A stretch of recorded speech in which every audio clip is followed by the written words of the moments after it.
Hello friends, तो आज की इस वीडियो में हम क्लास 12 फिजिकल एजुकेशन का ऑल 10 चैप्टर के मोस्ट इंपॉर्टेंट क्वेश्चन देखेंगे। ठीक है, इस वीडियो में मैंने पी वाई के क्वेश्चन पुट किए हैं। ठीक है, जिससे आपको पता चल जाएगा कि क्वेश्चन पेपर का लेवल क्या रहने वाला है और how to tackle a question. ठीक है, तो this video very helpful for you. Okay, watch till the and.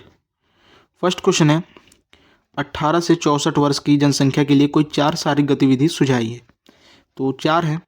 पहला है योग। योग एक शारीरिक और मानसिक गतिविधि है जो हमें लचीलापन, संतुलन और ताकत देती है। ठीक है। सेकंड है ब्रिस्क वॉकिंग। तेज चलना एक और सरल प्रभावी तरीका है जो हमारे हृदय यानी कि हार्ट हेल्थ को सुधार करता है और हमारे वजन यानी कि जो हमारा वेट है उसको प्रबंधन करने में मदद करता है। थर्ड है साइकिल चलाना।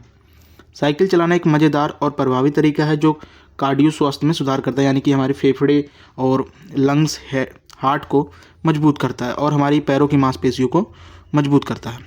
फोर्थ है तैराकी।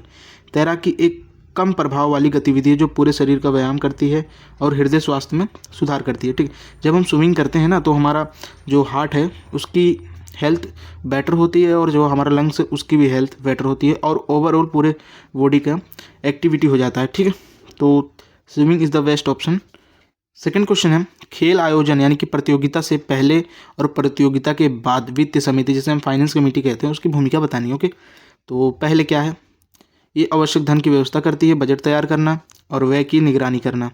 आयोजन के बाद वित्तीय मूल्य को मूल्यांकन करना, आयोजन के दौरान हुए व्यय का लेखा जोखा तैयार करना और भविष्य के लिए सिफारिश करना और जो प्रतियोगिता में खर्च आया है उसका यूज़ करके आने वाली प्रतियोगिता के लिए बजट तैयार करना किसका कार्य है, वित्त समिति का। आई होप आपको अंडरस्टैंड हुआ होगा क्वेश्चन।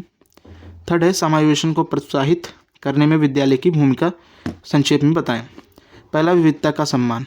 तो विद्यालय क्या है, विद्यालय एक ऐसी जगह है जहाँ पे हर प्रकार के लोग और बच्चे आते हैं। ठीक है, वहाँ पे कोई धर्म, जाति, लिंग, समूह, कोई भी बाउंड्री, कम्युनिटी, कैटेगरी नहीं रहती। ठीक है, उसमें हर प्रकार के बच्चे पढ़ने आते हैं जिससे विविधता का सम्मान होता है और उनको समान अवसर प्रदान किए जाते हैं अपने विकास के लिए। समावेशी शिक्षा मिलती है जिससे उनका विकास होता है और उनकी ज़रूरतें पूरी होती हैं। थर्ड है सामाजिक जिम्मेदारी। विद्यालय में सामाजिक जिम्मेदारी की भावना को विकसित करना जो समावेशन को बढ़ावा देती है। आई होप आपको थर्ड क्वेश्चन समझ आया होगा। फोर्थ क्वेश्चन है, खाद्य असहिष्णुता के किन्हीं 4 प्रकार का उल्लेख कीजिए। इसका मतलब होता है फूड इंटॉलरेंस। इसके 4 प्रकार बताने हैं। पहले इसकी हम डेफिनेशन जानते हैं। जब हमारा पेट कोई भी खाद्य पदार्थ पचाने में असमर्थ होता है तो उस प्रोसेस को फूड इंटॉलरेंस कहते हैं। ठीक है, एक कोई भी पदार्थ हो सकता है। ठीक है, किसी का भी पेट कुछ भी पचाने में कभी कभी असमर्थ हो जाता है तो उसी को ही खाद्य असहिष्णुता कहते हैं। ओके, तो इसके 4 टाइप्स हैं, लैक्टोज, ग्लूटोन, शाकाहारी, फ्रुक्टोज। ओके, आप इसको रीड कर लेना। फिफ्थ क्वेश्चन है, अस्थमा के कारणों का उल्लेख कीजिए। तो ये फर्स्ट ऑफ ऑल ये जेनेटिक्स से आ सकती है यानी कि पेरेंट्स द्वारा रिसीव हो सकती है। ठीक है, किसी के पेरेंट्स को अस्थमा है तो उसके बच्चे को भी हो सकता है। कभी कभी पेरेंट्स को नहीं होता लेकिन उसकी पहली पीढ़ियों को होता है जो डायरेक्ट उनके बच्चों में आ जाता है। ठीक है, तो इसको जेनेटिक्स का एक कारण मान सकते हैं। सेकंड है पर्यावरण कारक जैसे धूल, धुआं, फैक्ट्रियों से निकल रहा केमिकल। ठीक है, ये अस्थमा का कारण है। एलर्जी, संक्रमण।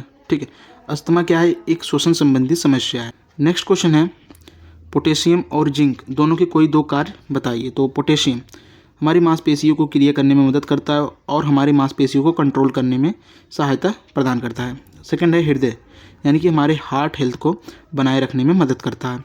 जिंक क्या करता है, प्रतिरक्षा प्रणाली को मजबूत करता है। प्रतिरक्षा प्रणाली क्या है, ये रक्षा प्रणाली है। जब हमारे बॉडी में कोई भी वायरस एंटर होता है तो ये प्रणाली एक्टिव हो जाती है और उससे फाइट करती है। ठीक, और जब ये प्रणाली वीक पड़ जाती है तो हम बीमार पड़ना स्टार्ट हो जाते हैं और जिंक इसी प्रणाली को स्ट्रॉन्ग करता है। ओके, सेकंड है विकास और वृद्धि को बढ़ावा देने में जिंक मदद करता है। ओके, तो ये छठा क्वेश्चन था, ये 2 मार्कर क्वेश्चन है। ओके, 7वां प्रश्न, महिलाओं ने खेल भागीदारी में अविश्वसनीय वृद्धि दिखाई है। इस असमानता से निपटने के लिए महिलाओं और पुरुषों के बीच भागीदारी दर अभी भी बड़ी असमानता है। हमारी सरकार ने भारत में खेलों में महिलाओं की भागीदारी को मुख्य धारा में यानी कि महिलाओं को वो खेल में शामिल करने के लिए बहुत सारी योजना चलाई जैसे खेलो इंडिया कार्यक्रम। ठीक है, राष्ट्रीय खेल प्रतिभा खोज जैसी विभिन्न योजनाएं चलाई हैं ताकि महिलाएं खेल में आ सकें। लेकिन अभी भी पुरुषों और महिलाओं में बहुत बड़ी असमानता है। ठीक है, तो ये क्वेश्चन ये है, लेकिन इस क्वेश्चन की डिमांड क्या है, पूछ रहा है खेल महिलाओं में मनोवैज्ञानिक कल्याण को कैसे बढ़ावा देता है। ठीक है, तो क्वेश्चन हमारा ये है। ओके, ऐसे ही क्वेश्चन देते हैं पेपर में और डिमांड कुछ रहेगी लेकिन सेंटेंस बहुत सारे रहेंगे। ओके, तो आपको क्वेश्चंस की डिमांड समझनी पड़ेगी। ओके, तो खेल महिलाओं में मनोवैज्ञानिक कल्याण को बढ़ावा देने में महत्वपूर्ण भूमिका निभाता है। ओके, ये न केवल शारीरिक स्वास्थ्य में सुधार करता है बल्कि मानसिक ताकत और आत्मविश्वास को बढ़ाता है। जब महिलाएं खेल में संलग्न होती हैं तो उनकी फिजिकल हेल्थ में सुधार आता है, मांसपेशियां में वृद्धि होती है, हार्ट हेल्थ, लंग्स मजबूत होते हैं और उनका मानसिक स्वास्थ्य भी बेहतर होता है और उनके अंदर सेल्फ कॉन्फिडेंस भी आता है कोई भी चीज़ करने के लिए, और उन्हें टेंशन, तनाव, डिप्रेशन, ओवरथिंक की समस्या से निपटने में सहायता मिलती है जब महिला खेलों में संलग्न रहती हैं। ओके, तो यही है मनोवैज्ञानिक कल्याण। आई होप आपको ये समझ आया होगा। 8th क्वेश्चन है, सीनियर सेकेंडरी स्कूल अपने स्कूली बच्चों के लिए प्रतियोगिता का आयोजन कर रहा है और स्कूली बच्चों को अलग अलग सदनों में बांटा गया है, यानी कि ग्रुप्स में बांटा गया है। सदन एक दूसरे से कंपटीशन कर रहे हैं, यानी कि प्रतिस्पर्धा कर रहे हैं। माता पिता, शिक्षक, कर्मचारी के लिए भी प्रतिस्पर्धा हो रही है। ये किस तरह का कार्यक्रम है, इन कार्यक्रम के 2 उद्देश्य बताइए। ये इंट्राम्यूरल कार्यक्रम है। ठीक है, ये कार्यक्रम एक स्कूली खेल प्रतियोगिता है जिसमें विभिन्न सदनों के बीच प्रतिस्पर्धा होगी। इसके 2 मुख्य उद्देश्य, स्कूली बच्चों में खेल भावना को बढ़ाना जिसके कारण उनके अंदर खेल के प्रति इंटरेस्ट पैदा होता है और उनके उत्साह में बढ़ोतरी देखने को मिलती है। सेकंड है सामाजिक संबंधों को मजबूत करना। ये खेल क्या करते हैं, माता पिता, शिक्षक, कर्मचारी और बच्चों को एक अच्छे दायरे में रखते हैं और उनका संबंध बेहतर होता है और एक दूसरे से कम्युनिकेट कर पाते हैं ईजिली। ओके, तो यानी कि उनके संबंध में सुधार करता है। 9th क्वेश्चन है, विशेष आवश्यकता वाले बच्चों के लिए शारीरिक गतिविधियों को सुलभ बनाने के लिए मनोवैज्ञानिक रणनीतियों के बारे में बताएं।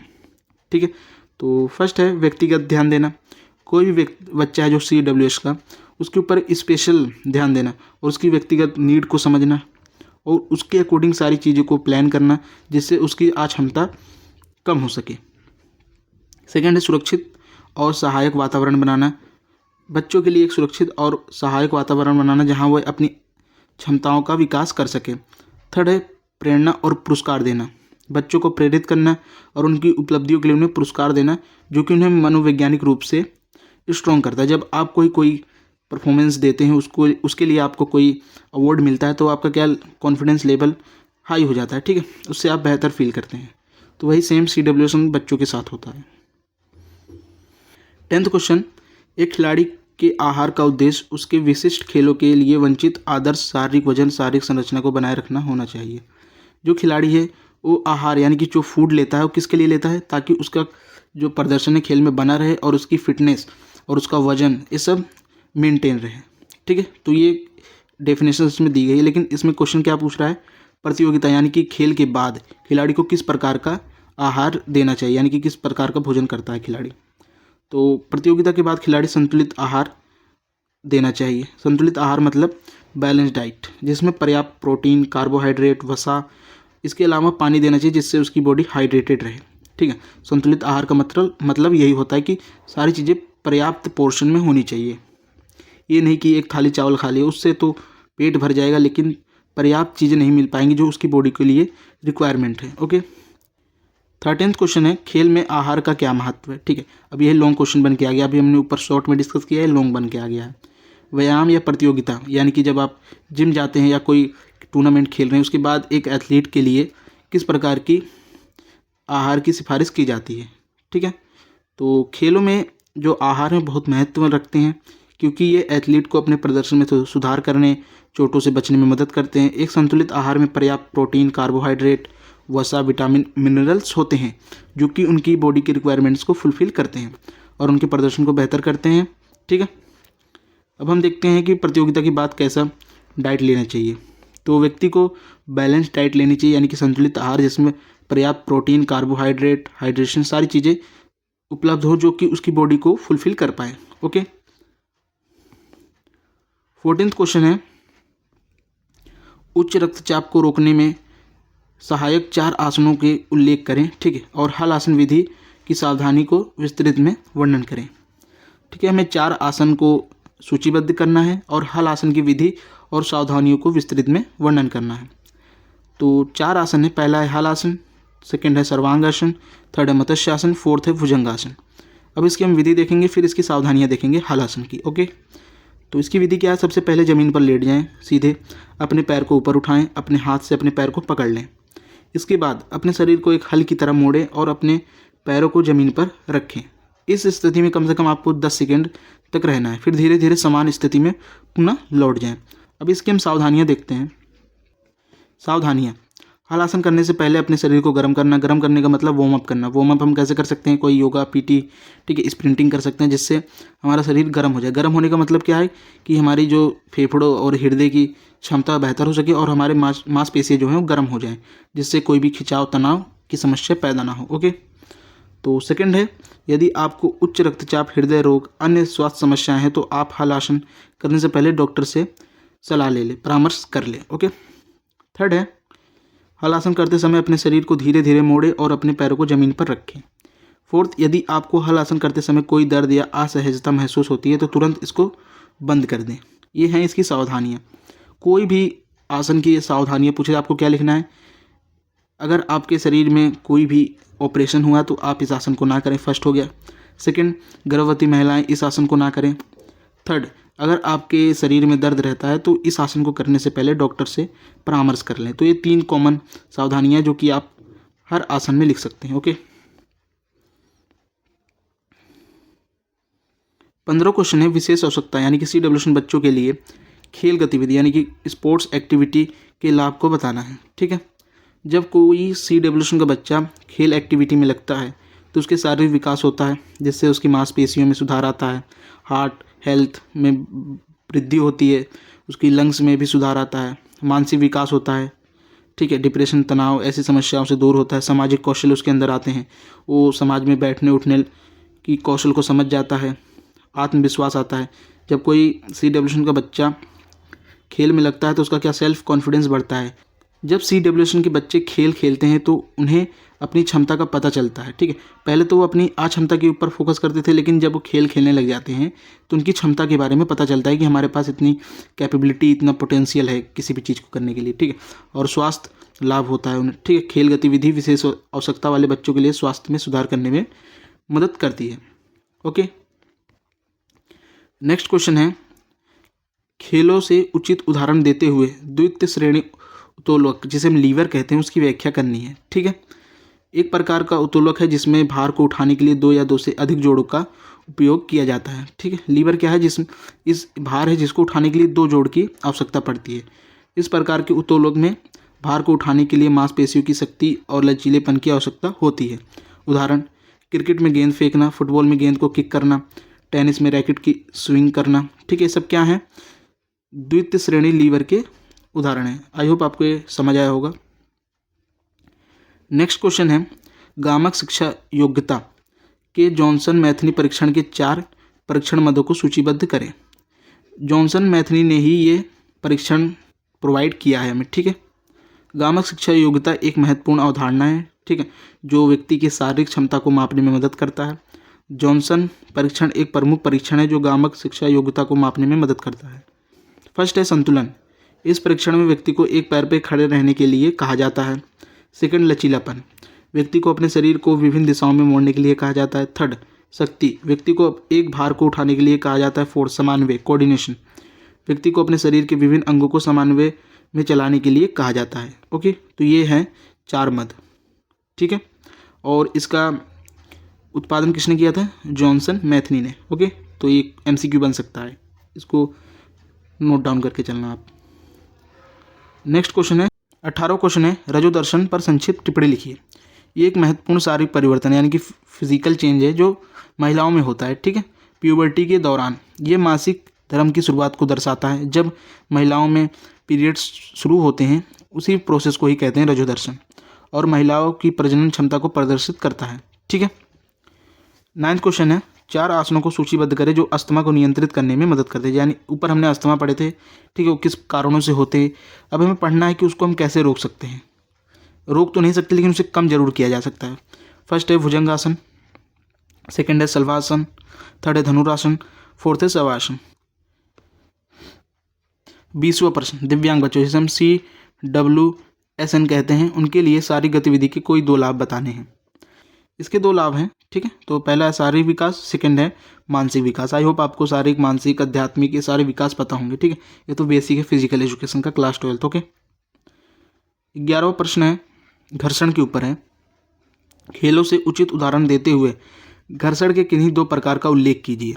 ओके, तो घर्षण क्या होता है? ये फ्रिक्शन होता है। जब दो चीज़ें आपस में रगड़ती हैं तो उनसे हीट पैदा होती है, उसी को फ्रिक्शन कहते हैं। आप अपने हाथों को आपस में रब करोगे तो क्या उससे हीट पैदा होगी, उसी हीट को घर्षण कहेंगे। ये दो प्रकार की होती हैं, स्थिर और गतिशील। स्थिर, ये घर्षण तब होता है जब दो सतह एक दूसरे से साथ स्थिर होती हैं। ठीक है, वो एक दूसरे से घर्षण कर रही हैं लेकिन स्थिर अवस्था में कर रही हैं, हिल डुल नहीं रही हैं। ठीक है, जैसे क्रिकेट में गेंद को पकड़ना, ठीक है, दोनों स्थिर हो जाते हैं। जब हम गेंद आती है हथेली के अंदर तो एकदम पैक हो जाती है, उसको स्थिर कहते हैं। सेकंड, गतिशील, ये घर्षण तब होता है जब दो सतह एक दूसरे के साथ गति में रहती हैं। ठीक है, ये आपस में घर्षण दो सतह करती रहेंगी लेकिन वो क्या रहेंगी, गति में रहेंगी। जैसे फुटबॉल में गेंद को किक करना। ओके, जब फुटबॉल में हमारा जो पैर है वो फुटबॉल को किक करता है तो दोनों चीज़ें क्या रहती है, गति में रहती हैं। ठीक है, आपस में टकराती फिर ये गति में चली जाती हैं। आई होप आपको ये 21वां क्वेश्चन अंडरस्टैंड हुआ होगा। 22वां प्रश्न, प्रतिभा पहचान प्रतिभा विकास की अवधारणा की विवेचना कीजिए। तो प्रतिभा पहचान, इसका अर्थ है किसी व्यक्ति में छुपी प्रतिभा को पहचानना। यह पहचान करने के लिए विभिन्न तरीकों और तकनीकों का उपयोग किया जा सकता है, जैसे कि प्रतिभा पहचान परीक्षण और मूल्यांकन। ठीक है, प्रतिभा पहचान के अंदर व्यक्ति के अंदर पहले से टैलेंट होता है, बस हमें उसे को ढूंढना रहता है और उसको बड़े लेवल पर शो करना रहता है। बट विकास प्रतिभा, इसमें व्यक्ति के अंदर प्रतिभा नहीं होती बल्कि हमें उसे डेवलप करनी पड़ती है। ठीक है, इसका अर्थ देखते हैं हम। पहचान की गई प्रतिभा को विकसित करना और उसे बेहतर बनाना, यह विकास करने के लिए विभिन्न तरीकों और तकनीकों का उपयोग किया जाता है, जैसे कि प्रशिक्षण कार्यक्रम, मार्गदर्शन। ओके, पहला हमने देखा प्रतिभा पहचान में हम टैलेंट की खोज करते हैं। ठीक है, टैलेंट पहले से व्यक्ति के अंदर छुपा हुआ होता है, लेकिन प्रतिभा विकास में हम टैलेंट को किसी व्यक्ति के अंदर विकसित करते हैं। और विकसित कैसे कर सकते हैं? ट्रेनिंग के दौरान कोई कार्यक्रम या उसे मार्गदर्शन दे सकते हैं जिससे उसके अंदर प्रतिभा का विकास हो। ओके, नेक्स्ट क्वेश्चन है 23वां प्रश्न, खेल प्रतियोगिता के दौरान कोई दो समितियों का दायित्व का व्याख्या करें। तो मैंने दो समितियाँ ली हैं, आयोजन समिति और निर्णायक समिति। आयोजन समिति के दायित्व, प्रतियोगिता के लिए स्थल का चयन करना, यानी कि जो टूर्नामेंट होने वाला है उसके लिए प्लेस ढूंढना कि ये टूर्नामेंट कहाँ पे कराया जाए। सेकंड, आवश्यक संसाधनों की व्यवस्था करना, यानी कि जो उस टूर्नामेंट में रिसोर्सेज यूज होने वाले हैं उसका प्रबंधन करना। थर्ड, प्रतियोगिता के लिए समय सारणी तैयार करना। सेकंड, निर्णायक समिति के दायित्व। ठीक है, तो प्रतियोगिता के दौरान निर्णय लेना, यानी कि आउट है, नॉट आउट है, इस प्रकार के निर्णय लेना। और परिणामों की घोषणा करना प्रतियोगिता के बाद। प्रतियोगिता के दौरान किसी भी विवाद का समाधान करना, यानी कि कोई भी कंट्रोवर्सी हो जाए खेल के दौरान उसको सॉल्व करना। और जब प्रतियोगिता खत्म हो तो सबको रिजल्ट बताना और उनको पुरस्कार देना। ये किसका कार्य है? निर्णायक समिति का। और जो भी टूर्नामेंट हुआ है उसको लेकर एक निर्णय पर, डिसीजन पर पहुंचना, ये निर्णायक समिति का कार्य है। ठीक है, जब कोई भी क्रिकेट मैच खत्म होता है उसके बाद जो भी प्रोसेस दिखाते हैं वो निर्णायक समिति का रहता है। ठीक है, 24वां प्रश्न, कमर दर्द के लिए किसी एक आसन की प्रक्रिया और लाभ को बताइए। ठीक है, तो कमर दर्द के लिए मैंने भुजंग आसन प्रक्रिया को बताया है। प्रक्रिया, जमीन पर पेट के बल लेट जाना सीधे एकदम, अपने हाथों को कंधे के नीचे रखना, अपने शरीर को ऊपर उठाएं और अपने सिर के पीछे की ओर झुकाएं। इस स्थिति में कम से कम 5 से 10 सेकंड तक रहें, फिर धीरे धीरे अपने शरीर को पुनः उसी स्थिति में ले जाए जहाँ से आपने स्टार्टिंग की थी। इसके लाभ, कमर दर्द को कम करने में मदद करता है, पीठ की मांसपेशियों को मजबूत करता है और शरीर को फ्लेक्सिबल बनाने में मदद करता है। ओके, तो ये 24 प्रश्न था। 25वां क्वेश्चन, महिला धावक त्रय, जिस त्रय का मतलब ट्रायड, संक्षिप्त टिप्पणी देनी है हमें। ठीक है, तो 3 चीज़ें इसमें। फर्स्ट है ऑस्टियोपोरोसिस।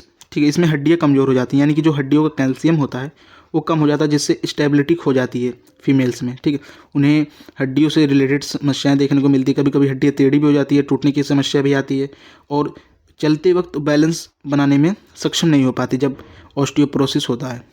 सेकंड है अमेनोरिया, इसमें मासिक धर्म की अनुपस्थिति हो जाती है, यानी कि जो पीरियड्स हैं वो गायब हो जाते हैं या अनियमितता आ जाती है उसमें।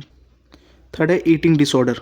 ठीक है, खाने से संबंधित विकार हो जाता है और शरीर में नई नई एलर्जियाँ पैदा होने लग जाती हैं। तो ये 3 चीज़ें महिला धावक त्रय के अंदर आती हैं। ओके, 26वां प्रश्न है, बुढ़ापे के कारण होने वाली किन्हीं 3 शारीरिक क्रियात्मक परिवर्तन का वर्णन कीजिए। हड्डियों में कमजोरी आ जाती है, कैल्शियम कम हो जाता है जिससे चलने फिरने में दिक्कत आती है, ठीक है। मांसपेशियों की कमजोरी आ जाती है जिससे पूरा बॉडी एकदम झूल जाता है, और आइज़ वीक हो जाती हैं, सुनने की क्षमता कम हो जाती है, खाना पचाने की क्षमता कम हो जाती है, ठीक है। 27वां प्रश्न है, खेलों में आक्रामकता से आप क्या तात्पर्य रखते हैं, और खेलों से उपयुक्त उदाहरण देते हुए किन्हीं 2 प्रकार की आक्रामकता की व्याख्या कीजिए, ठीक है। पहले हमें आक्रामकता को डिफाइन करना है, फिर इसके 2 प्रकार को डिफाइन करना है, और इन दोनों प्रकार में उदाहरण देना है खेलों में, ठीक है। तो पहले इसका हम डेफिनेशन देखते हैं। आक्रामकता एक ऐसी प्रवृत्ति है जिसमें व्यक्ति को अपने विरोधी को हराने और अपने लक्ष्य को प्राप्त करने के लिए किसी भी हद तक जाने के लिए तैयार रहता है, ठीक है। कोई भी व्यक्ति है अपने अपोनेंट को हराने के लिए और अपने गोल को अचीव करने के लिए कोई भी लिमिट क्रॉस कर सकता है, उसी को आक्रामकता कहते हैं। इसके 2 प्रकार है, शारीरिक और मानसिक। शारीरिक आक्रामकता, इस प्रकार की आक्रामकता में व्यक्ति अपने शारीरिक बल का उपयोग करके अपने विरोधी को हराने का प्रयास करता है। उदाहरण, फुटबॉल में एक खिलाड़ी दूसरे खिलाड़ी को धक्का देकर गेंद हासिल करने का प्रयास करता है, ठीक है। तो ये क्या है, फिजिकल आक्रामकता है, ठीक है। फिजिकली आक्रमण करके अपने गोल को अचीव करना और अपने अपोनेंट को हराना। सेकंड है मानसिक आक्रामकता। इस प्रकार की आक्रामकता में व्यक्ति अपने मानसिक बल का उपयोग करके अपने विरोधी को हराने का प्रयास करता है। उदाहरण, टेनिस में एक खिलाड़ी अपने विरोधी को मानसिक रूप से दबाव डालता है ताकि वो कोई गलती करे, ठीक है, जिससे उसको प्लस पॉइंट मिले। मानसिक आक्रामकता का यूज क्रिकेट में ज़्यादा होता है, ठीक है। जब कोई टेस्ट टूर्नामेंट रहता है उसमें कोई खिलाड़ी लंबे समय तक टिक जाता है तो उसको आउट करवाने के लिए वो लोग उसके ऊपर मेंटल प्रेशर बनाते हैं, जिसके कारण वो कोई चूक करता है और आउट हो जाता है, ठीक है। कभी कभी लोग गालियों का यूज़ करने लग जाते हैं, ओके। तो ये था शारीरिक और मानसिक आक्रामकता। आई होप आपको समझ आया होगा, और ये लास्ट ईयर क्वेश्चन है सारे। नेक्स्ट क्वेश्चन है, संतुलित आहार क्या है, ठीक है। प्रतियोगिता से पहले और प्रतियोगिता के बाद इसका महत्व बताइए। संतुलित आहार एक ऐसा आहार है जिसमें सभी आवश्यक पोषक तत्वों का संतुलित मिश्रण होता है। ये आहार शरीर को स्वस्थ और मजबूत रखने में मदद करता है। प्रतियोगिता से पूर्व हम सारे पोषक तत्व, कार्बोहाइड्रेट, प्रोटीन, मिनरल, फैट सबकी इक्वल पोर्शन में इनटेक करते हैं ताकि हमारी बॉडी में एनर्जी बनी रहे, और एनर्जी ड्रिंक का यूज़ करते हैं प्रतियोगिता से पहले।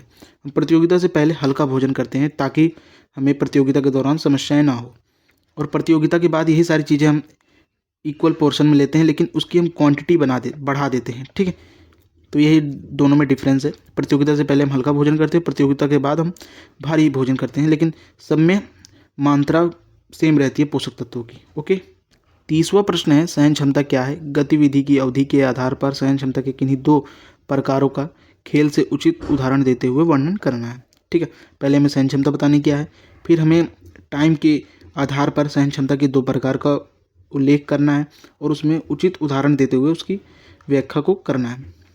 सहन क्षमता एक ऐसी क्षमता है जिससे व्यक्ति अपने शरीर को थकान से बचाकर लंबे समय तक काम कर सकता है। ये क्षमता व्यक्ति को शारीरिक और मानसिक रूप से मजबूत बनाती है, ठीक है। तो इसके 2 प्रकार हैं। पहला है लघु अवधि सहन क्षमता, यानी कि शॉर्ट टर्म इंडोरेंस। ये सहन क्षमता अल्पकालिक गतिविधियों के लिए उपयुक्त होती है, जैसे कि 100 मीटर दौड़ या स्प्रिंटिंग करना या वजन उठाना। इस प्रकार की सहन क्षमता में व्यक्ति को अपने शरीर को तेज़ी से काम करने के लिए तैयार करना पड़ता है, ठीक है। उदाहरण देखते हैं। उदाहरण, 100 मीटर दौड़ में एक धावक को अपने शरीर को तेज़ी से काम करने के लिए तैयार करना, जिससे वह दौड़ को जल्दी से पूरा कर सके, ठीक है। सेकंड है दीर्घ अवधि सहन क्षमता, यानी कि लॉन्ग टर्म एंडोरेंस। ये सहन क्षमता दीर्घकालिक गतिविधियों के लिए उपयुक्त होती है, जैसे कि मैराथन दौड़ या साइकिल चलाना, ठीक है। ये सब क्या है, लॉन्ग टर्म में काउंट की जाती हैं। इस प्रकार की सहन क्षमता में व्यक्ति को अपने शरीर को लंबे समय तक काम करने के लिए तैयार करना पड़ता है, ठीक है। जब हम कोई भी मैराथन दौड़ते हैं तो उसमें बहुत ही ज़्यादा हमें वर्क करना पड़ता है, ठीक है, जिसके लिए हमें अपनी बॉडी को तैयार करना पड़ता है। इसी का उदाहरण देख लेते हैं अब हम। मैराथन दौड़ में एक धावक अपने शरीर को लंबे समय तक काम करने के लिए तैयार करता है, जिससे वह दौड़ को पूरा कर सके, ओके। तो जितने क्वेश्चन थे वो कंप्लीट हो गए हैं। 1-2 क्वेश्चन मैंने स्किप कर दिए हैं, और मैं आपको PDF डिस्क्रिप्शन में डाल दूंगा और सारे चैनल्स पे अपलोड कर दूंगा। आप वहाँ से डाउनलोड करके रीड कर सकते हैं। और लास्ट ईयर जो पेपर कंडक्ट हुआ था 2024 में फिजिकल एजुकेशन का, उसको मैंने सॉल्यूशन अपने चैनल पर डाल दिया। आप वहाँ से वॉच आउट कर सकते हैं, हिंदी और इंग्लिश दोनों में है, ओके। आई होप आपको ये वीडियो पसंद आई होगी। अगर कोई टॉपिक ना समझ आया हो उसे पर्सनली व्यक्तिगत तरीके से आप रीड करना, आपको आ जाएगा, ओके। तो मिलते हैं किसी नेक्स्ट वीडियो में।